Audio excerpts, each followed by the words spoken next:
So we are currently on the Magic. This is O'Gill's.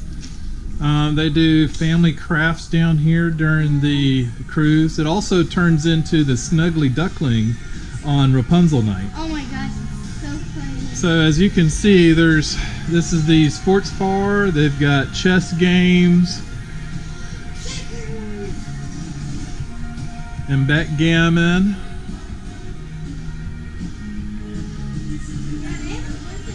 Now, if you had a Super Bowl, football, NBA, they have them here. This is the sports club.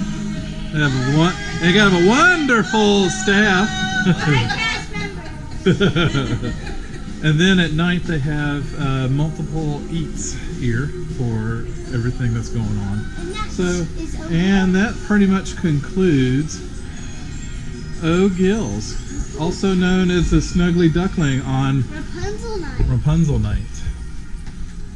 We have to come here. Everybody say ooh. Oh, Ah.